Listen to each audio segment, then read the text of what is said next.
사람의 행복은 타고나는 것이 아니죠. 금수저를 물고 태어났다고 행복한 것도 아니고 흙수저를 물고 태어났다고 불행한 것도 아니고, 그런데 이런데도 불구하고 우리가 사는 세상에서는 수저로 기록을 내립니다. 수저 기록 들어보셨어요? 다이아몬드 수저, 금수저, 은수저, 동수저, 우리나라에는 플라스틱 수저도 있답니다. 그리고 흙수저도. 금수저가 되면 행복하다고 속이는 세상에 우리는 살고 있어요. 다들 금수저가 되고 싶어하고 자식들에게 금수저를 물려주고 싶어하는 것이 현실이에요. 하지만 우리는 속아서는 안 됩니다. 행복은 수저에 달려 있는 것이 아니기 때문에 그래요. 오늘 본문에 나오는 다니엘과 세 친구들은 세상적으로 말하면 태어날 때 다이아몬드 수저를 물고 태어난 사람이에요. 오늘 그들의 출신이 뭐라고 얘기해? 왕족과 귀족이었다라고 얘기해. 이스라엘 유다의 이런 왕족과 귀족 최고위층에 있는 자녀들이었어요. 뿐만 아니라 오늘 말씀을 읽어보면 그들은 외모까지 훌륭했습니다. 몸에 흠이 없고 용모가 잘생기고 모든 일을 지혜롭게 처리할 수 있고 지식이 있고 통찰력이 있고 왕궁에서 왕을 모실 만한 능력이 있는 소년들이었어요. 어떻게 태어날 때 다 가지고 태어났어요. 완벽한 사람들이었어요. 그런데 어떻게 됐어요? 느부갓네살 왕이 포로 가운데서 왕족과 귀족들을 끌고 가서 바벨로니아식 교육을 시켜서 그들을 왕을 섬기는 자로 불리고 했어요. 14살 정도밖에 되지 않는 이 소년들이 하루아침에 그들이 가졌던 모든 것을 잃어버렸어요. 나라도 잃었죠. 부모도 잃었어요. 가진 모든 것을 잃고 포로로 끌려갔어요. 또 포로가 얼마나 고통스러운지 포로의 삶, 노예의 삶도 경험해보지 않았기 때문에 그냥 그렇게 포로로 끌려갔어 이렇게 생각할 수도 있어요. 하지만 영화를 보든 또 책을 읽으면서 그 실질적인 고통을 생각하면 이것은 더 이상 살아갈 수 없어요.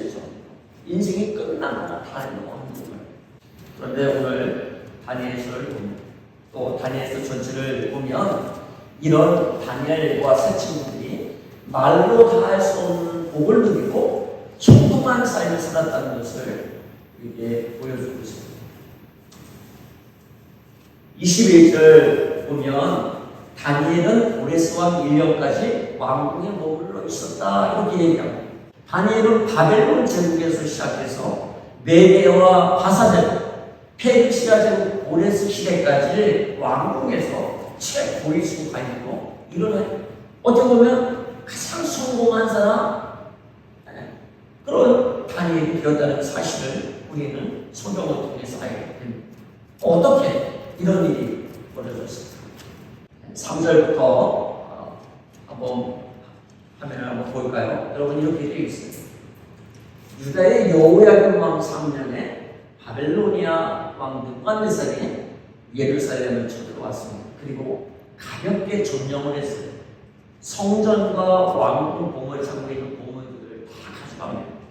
그리고 이스라엘 왕족과 귀족 가운데서 아주 뛰어난, 방금 제가 이야기했던 이러한 소년들을 포로로 끌고 갔습니다. 왜 끌고 갔습니까? 그리고 사설을 보면 왕을 모실 능력이 있는 소년들, 바벨로니아 왕을 섬기도록 하기 위함에, 그래서 그들에게 3년 동안 바벨로니아 언어와 문화를 가르칩니다.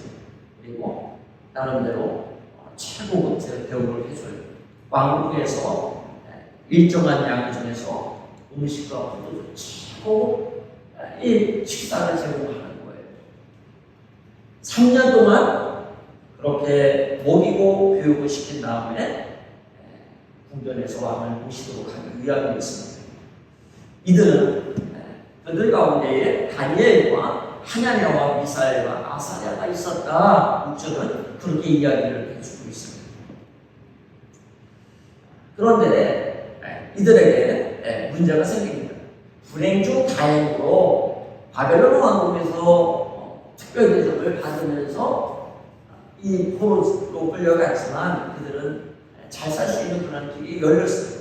하지만 제주를 보면 이 포로들을 관리하는 아스고나스 황관장이 그들에게 새로운 이름을 지어주면서 문제가 생기기 시작합니다.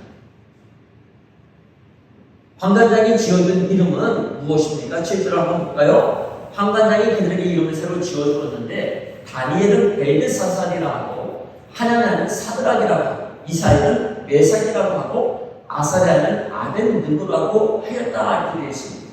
여러분 다니엘이라고 하는 이름은 하나님이 심판자다라고 하는 뜻입니다. 그런데 벨드사살은 바벨론의 제1신인 벨이 사랑하는 자, 벨신이 총애하는 자라고 하는 뜻입니다. 하나냐라고 하는 이름은 여호와는 은혜로우시다라고 하는 뜻인데 이 하나냐를 갖다가 사드락이라고 바꿨어요. 사드락이라고 하는 것은 달의 신인 아쿠의 명령이다라고 하는 뜻입니다. 달의 신 아쿠의 명령, 이게 사드락이에요. 그 다음에 미사엘이라고 하는 이름은 하나님과 같은 자가 누구냐인데 이 미사엘을 메삭이라고 붙였어요. 메삭은 아쿠와 같은 자가 누구일까? 아쿠신이 최고다라고 이야기하는 거죠.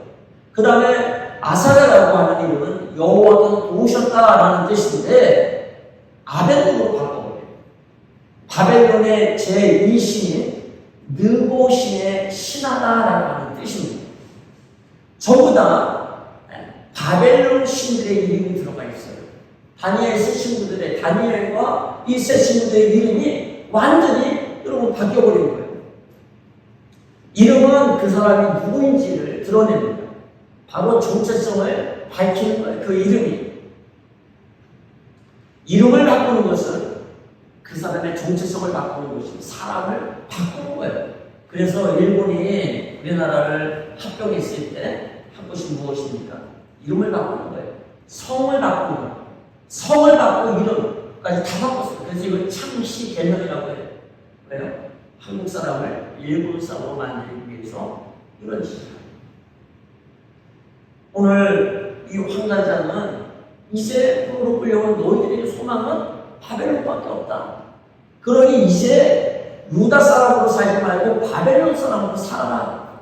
바벨론을 위해서 살아라. 그래야 너희는 살 수 있고 너희는 행복할 수 있다. 그래서 바벨론에서 이 이름을 지어주는 거예요. 포로 신분이기 때문에 이름을 지어주면 여러분 그 이름을 가지고 살 수밖에 없어요. 하지만 내가 누구로 사느냐는 자신이 다른 것입니다. 그들이 나를 벨드사살이나 사드락, 메삭, 아벤느고라고 불러도 나는 다니엘로 하나냐로 미사엘과 아사랴로 살 수 있어요. 내가 어떤 마음으로 살아야 다른 거예요. 이제 그들은 고민에 빠졌습니다. 새로운 이름으로 살 것인지 아니면 부모가 지어준 이 신앙의 이름으로 살 것인지 그들은 결정해야 했습니다. 새 이름으로 살면 바벨론에서 왕을 모시는 신하로 금수저로 살 수 있는 길이 열리는 거예요. 미래가 보장된 거예요. 또 탄탄대로가 열리는 거예요. 그런데 이 새 이름으로 살 때 문제가 되는 것이 무엇입니까? 왕이 주는 사례집입니다. 바로 우상에게 바쳤던 이 제물을 먹어야 됩니다. 하나님을 버리고 또 바벨론의 신을 섬겨야 만드는 이러한 문제가 있는 것입니다. 얼마든지 그렇게 살 수 있어요. 왜요? 다니엘과 세 친구는 아직 어려요. 겨우 10대 초반의 나이에 여러분 생각해 보세요.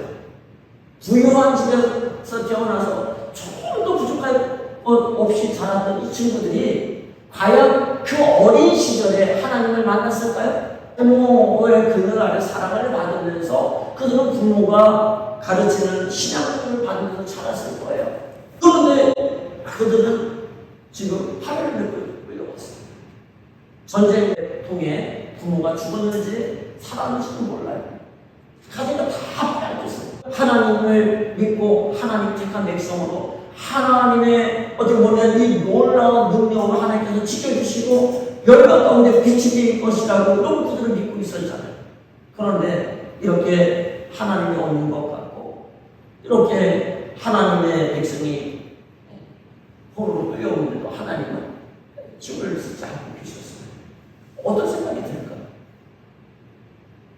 얼마든지 여러분 그냥 하나님은 없어 라고 부인하면서 바벨론 생활을 택할 수도 있었어요. 아니면 끝까지 자신들의 이름을 지키고 왕이 준 음식을 거부하고 바벨론 신을 그들은 섬기지 않고 살아갈 수 있습니다. 그러려면 무엇이 필요하죠? 자기의 생명을 내놓는 것이 필요해요. 다니엘서에 보면 바벨론의 느부갓네살 왕이 얼마나 잔인한지 또 자기 마음의 폭군이 말한다면 그냥 바벨론의 최고의 권위자들 이 신하들을 하나씩 다 죽여버린다고 했어요. 자기 꿈을 행복하지 못했다 그래서 전부 다 그러다가 죽겠다. 다 죽여라 명령을 내리죠. 그런데 하물며 나중에 다니엘 세신들이 왕이 세운 금신상에 절하지 않았다고 해서 그냥 풀무불에 집어던져서 죽이라고 하는 이런 명령을 내리는 거 아닙니다. 자기들의 옛 이름대로 그들의 신앙을 지키고 살기 위해서는 자신들의 생명까지 내려놓아야 하는 이런 상황에 직면해 얼마나 고통스럽겠습니까? 그들은 결단을 해야 했어요. 다니엘을 사했지 벨드사사를 사했죠. 그리고 그들은 결단합니다. 어떻게 결단했죠? 오늘 보니까 8절 한번 볼까요?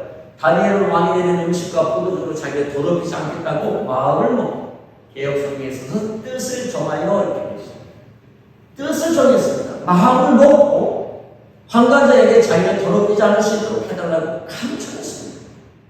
그들은 선택했습니다. 자기들의 생명을 내려놓고 죽을 수도 있지만 그들은 바벨론의 신이 아니라 하나님을 믿고 끝까지 하나님의 백성을 살기로 선택합니다. 어떻게 그들이 여러분 이러한 선택을 할 수 있을까? 우리는 그들의 부모가 그들에게 지어진 이름에서 유추해 볼 수 있어요. 다니엘의 시대가 어떤 시대인지 기억하시나요? 예레미야가 확인했던 시대입니다. 예레미야서를 읽어보세요. 예루살렘에서 의인 한 명만 찾아도 하나님께서는 멸망하지 않겠다. 하나님을 버리고 우상을 숭배하고 완전히 타락한다. 그렇게 하나님께 돌아오라고 하는 예레미야를 죽이려고 여러분 달려들고 감옥에 가두고 끊임없이 이렇게 마지막까지 회개하지 않고 돌이키지 않고 망하는 이때에 태어난 사람이 누구냐면 다니엘입니다. 이때 태어난 다니엘. 그런데 이런 상황 속에서도 그의 부모들은 자기들의 자녀들의 이름을 다니엘로 지어요. 하나님께서 받으시는 하나님께서 세상을 다스리시고 세상의 주인이 바로 하나님이라는 거예요. 그래서 뭐예요? 하나님을 두려워하며 살아야 돼요. 철저히 하나님의 말씀을 지키면서 살도록 그러면 다니엘의 이름을 그렇게 지어놓고 그 부모는 다니엘이 그렇게 신앙을 일으켰어요. 하나냐라고 하는 하나님의 부모도 여호와는 은혜로우시다. 언제든지 우리가 하나님께 돌아가면 하나님은 은혜를 베푸시고 우리를 구원하신 분이시다는 것이죠. 미사엘은 하나님과 같은 자가 누구인가? 유일하신 하나님, 절대 본능을 가진 하나님이라는 거예요. 아사랴도 여호와께서 도우시고 유일한 도움은 하나님밖에 없다. 그들의 부모들이 자녀들이 교육을 시켰습니다. 포로로 끌려가서 여러분 그들은 결정을 하는 그 순간이 있었죠. 근데 고민을 하는 거예요. 부모님이 이야기한 그 하나님을 내가 믿고 그렇게 이곳에서 내가 고난의 삶을 살 것인지 아니면 다 버리고 이제 바벨론, 내 나라가 아니고 바벨론, 이곳에 있는 모든 사람들이 섬기는 이 우상들을 섬기면서 그냥 살 것인지 그들에게 달려있는 그러면 여기서 우리가 알 수 있어요. 신앙은 각자 개인의 선택이라는 사실. 각자 선택에 따라 여러분 인생이 달라지는 거예요. 그들은 하나님의 심판으로 모든 것을 잃고 자신들이 손으로 끌려왔다는 것을 받아들이기로 합니다. 그리고 부모에게 배운 대로 유일하신 하나님만을 믿고 섬기기로 그렇게 결단을 해요. 역대상 29절, 11절, 12절을 우리 다시 한번 읽어보겠습니다. 여러분 다윗이 고백한 거죠. 여호와여 위대하심과 권능과 영광과 승리와 위엄이 다 주께 속하였사오니 천지에 있는 것이 다 주의 것이로소이다. 여호와여 주권도 주께 속하였사오니 주는 높으사 만물의 머리이시니이다. 부와 기가 주께로 말미암고 또 주는 만물의 주제가 되사 손에 권세와 능력이 있사오니 모든 사람을 크게 하시고 강하게 하시니 주의 손에 있나이다. 이것을 믿기로 합니다.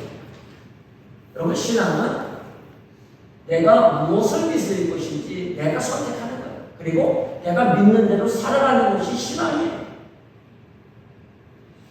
여러분 무엇을 믿습니까? 성경은 오늘 다니엘은 복받기 위해서 잘 살기 위해서 신앙을 택한 것이 아니라는 사실을 기억할 필요가 있습니다. 그가 잘 살려면 지금 당장 여러분 편하게 살려면 어떻게 해요? 왕이 주는 좋은 음식을 먹고 그냥 살면 돼요. 그러면 저절로 그들은 성공할 수 있을 것 같습니다. 세상에서. 그런데 그는 편한 길을 택하지 않아요. 그리고 고난받는 길을 택합니다. 신앙은 내가 이 땅에 살면서 여러분 복을 받고 잘 살려고 그냥 잘 먹고 잘 살려고 하는 게 신앙이 아니라는 사실을 우리는 바로 깨달아야 돼요. 예전에 양육반 할 때 한 자매가 이야기했어요. 저는 이제까지 신앙생활은 나도 살고 나를 위해서 하는 줄 알았는데 교육을 받다 보니까 아니 신앙생활은 하나님을 위해서 하는 거네요 라고 얘기를 해요. 신앙생활은 하나님을 위해서 하는 거예요. 하나님이 나를 사랑하셨기 때문에 하나님께서 자기 자식을 하나밖에 없는 예수 그리스도를 아끼지 아니하고 나를 위해서 주실 정도로 나를 사랑하시고 또 나를 하나님의 자녀 아들로 하나님의 상속자들이 하십니다. 하나님이 하나님의 모든 것을 나를 위해 아낌없이 주셨기 때문에 내가 그것을 믿기 때문에 신앙생활. 하나님께 이미 내가 복을 다 받았기 때문에 내가 예수님을 믿고 하나님을 섬기는 것입니다. 이게 신앙생활이에요. 무엇인가를 받기 위해서 하나님께 받기 위해서 하는 것이 신앙생활이 아닙니다. 오늘 만약에 나를 위해서 정말 이 땅에서 복을 받기 위해서 살기 위해 신앙생활을 한다면 이렇게 어려움을 당하면 다 떠날 수 있어요. 아 그렇게 열심히 그냥 섬기고 기도 훈련 받았는데도 이렇게 하나님께 복도 못 받고 이렇게 부모 형제 다 가지고 다 이뤘는데 내가 더 이상 하나님 뭐 합니까? 아 여기 바벨을 위해서 나를 이렇게 잘 대우해주고 이렇게 나를 갖다가 출세시켜준다고 하는데 그들이 하는 데 따라갈 거 아닙니까?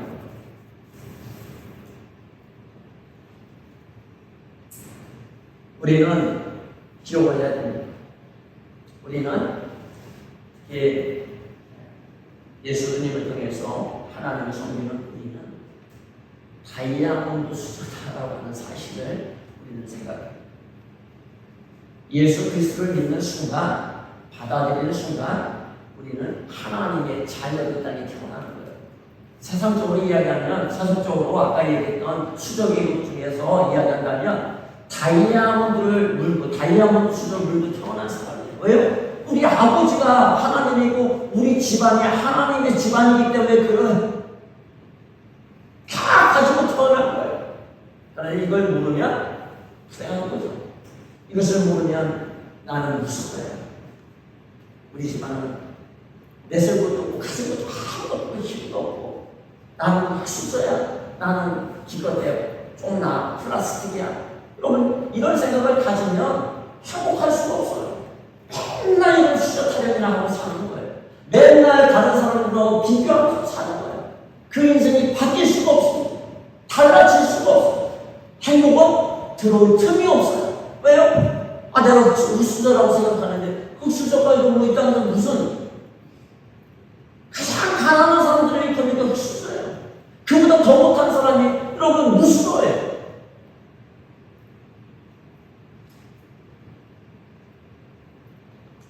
오늘 이들의 결단이 어떠한 결과를 가져오는지 우리는 보겠습니다.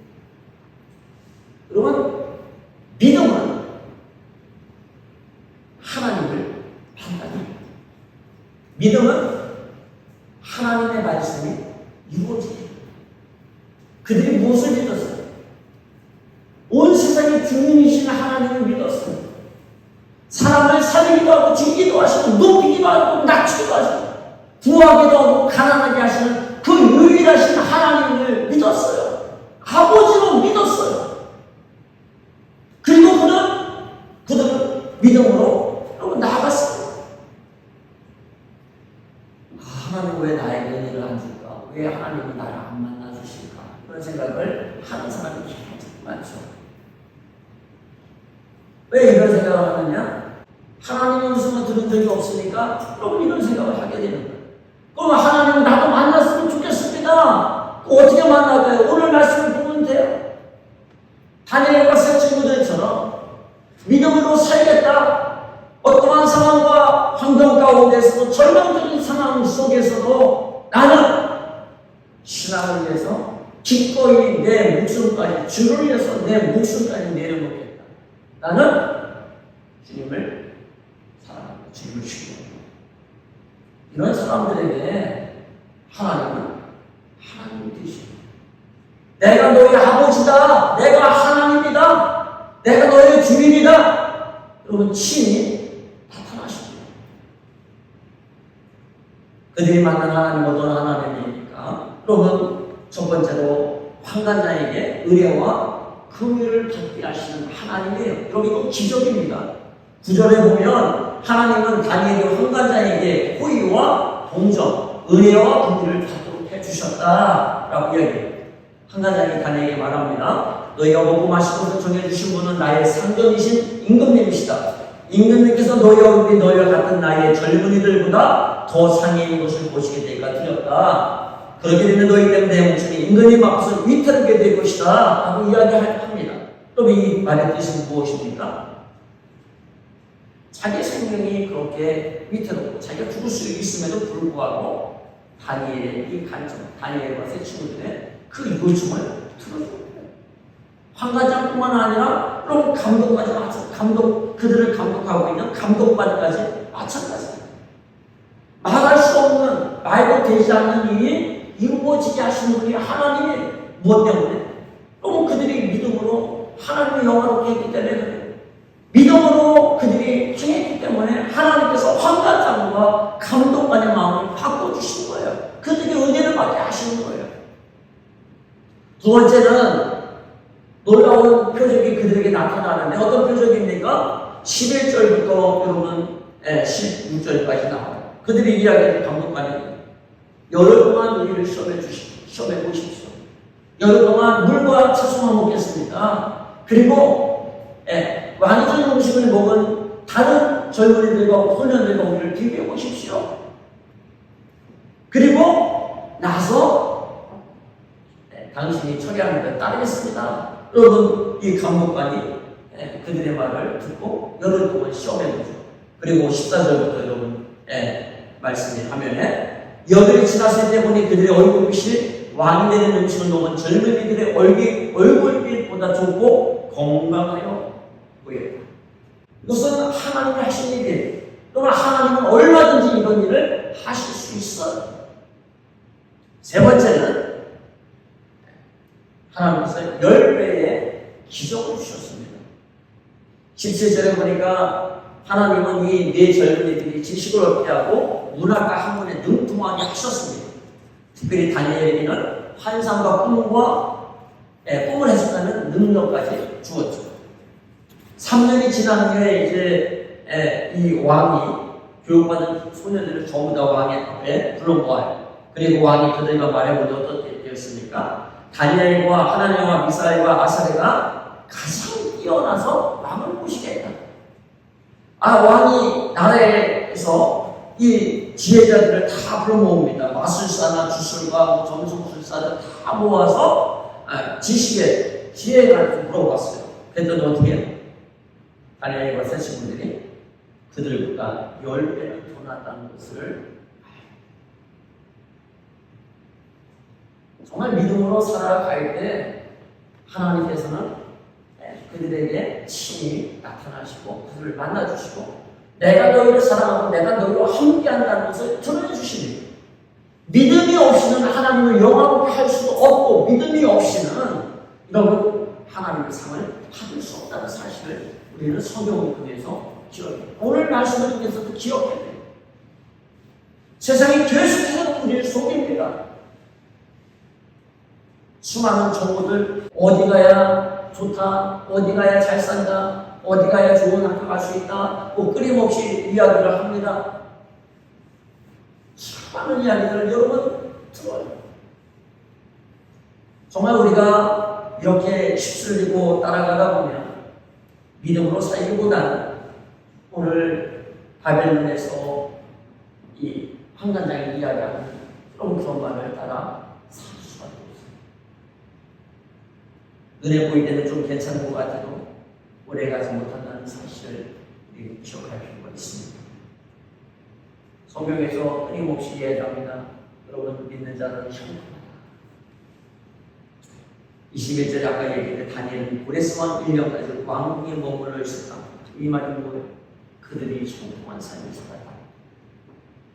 믿음의 결단을 하고 그렇게 하나님을 온전히 섬기고 그들이 나아갔습니다. 뜻을 정하고 행동을 옮겼을 때 그들의 삶이 이렇게 형통했다는 것을 이야기해 주고 있습니다. 다니엘로 살 것인지 벨드사사로 살 것인지 우리는 이미 다니엘로 산다고 결단한 사람들이지만 이 시간에 한번 살펴봐야 됩니다. 그리스도인이라고 하지만 하나님을 내가 믿고 산다 하지만 내가 복받기 위해서 살아가고 내가 복받기 위해서 정말 신앙생활하는 것인지 나에게 모든 도움을 주시고 나를 하나님의 영광의 빛을 사용하시기 위해서 나를 부르신 그 하나님 위해서 살아가고 있는지 다니엘로 살아가고 있는지 벨드사사로 살아가고 있는지 또 드러나게 되어 있습니다. 또 한 가지입니다. 많은 오늘날 그리스도인들이 여러분 선택을 잘하지 못합니다. 주를 위해서 살 것인지 아니면 완전히 등 돌리고 세상으로 나가 살 것인지 여러분 선택을 못하고 가운데서 이 에레미야서 에스겔서는 이야기합니다. 고개는 하나님께 돌리고 몸은 세상으로 향해 있다. 너희는 간에 붙어있다, 세게 붙어있다 하는 그러한 족속들이다라고 이러면 괴롭고요. 머리는 하나님을 향하고 있어요, 사실. 근데 몸은 세상을 향해 가고 있어요. 이렇게 사는 분들이 얼마나 많은지 몰라요. 햄릿 증후군이라는 것이 있습니다. 햄릿 잘 알죠? 명대사 사느냐 죽느냐 이것이 문제로. 그런데 계속해서 사느냐 죽느냐 이것이 문제로. 살까 죽을까 선택을 못하고 계속해서 사느냐 죽느냐 이것이 문제다. 이것이 문제다. 여러분 햄릿 증후군은 선택을 해야 하는 상황에서 쉽게 결정하지 못하는 성향을 일컫는 말이라고 이야기해요. 그러니까 늘 그냥 고개는 하나님께 몸은 세상을 향해서 그냥 그렇게 살아가는 거예요. 성경은 이야기합니다. 그렇게 살아서는 한번 그래. 오늘 우리는 다시 한번 결단을 해요. 세상은 끊임없이 우리에게 결단을 요구해요. 우리 안에 계신 성령님도 결단을 요구해요. 다니엘 하나님이 심판하신다. 심판하시는 하나님을 경외하며 살 것인지 세상과 타협하면서 벨드사사로 살 것인지 선택하라 이야기하고 있습니다. 말씀을 기억하시면서 주님께서 여러분에게 주시는 이 메시지에 반응하는 시간, 기도하는 시간을 갖도록 하겠습니다. 함께 기도합시다.